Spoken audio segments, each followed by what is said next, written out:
حضرت ابو ہریرہ رضی اللہ تعالیٰ عنہ سے روایت ہے کہ نبی اکرم صلی اللہ علیہ وآلہ وسلم نے فرمایا کہ 2 عورتیں تھیں اور دونوں کے ساتھ ان کے لڑکے بھی تھے۔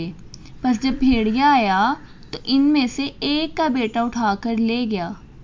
پس وہ عورت اپنے ساتھی عورت سے کہنے لگی کہ یہ بھیڑیا تیرا بیٹا اٹھا کر لے گیا ہے۔ دوسری نے کہا نہیں، بلکہ بھیڑیا تیرا بیٹا اٹھا کر لے گیا ہے۔ پس دونوں اپنا مقدمہ لے کر حضرت داؤد علیہ السلام کی خدمت میں حاضر ہوئیں۔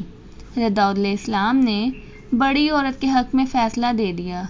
پس وہ دونوں حضرت سلیمان علیہ السلام کے پاس گئیں اور ان سے یہ واقعہ بیان کیا۔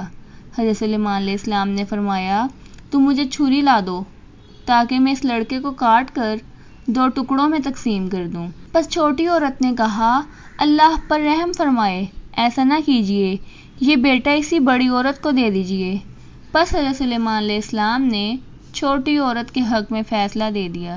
حضرت ابو ہریرہ رضی اللہ تعالیٰ عنہ نے فرمایا کہ اللہ کی قسم ہم نے آج سے قبل السکین کا لفظ نہیں سنا تھا، بلکہ ہم اس کی بجائے المدیہ کہا کرتے تھے۔ بخاری و مسلم۔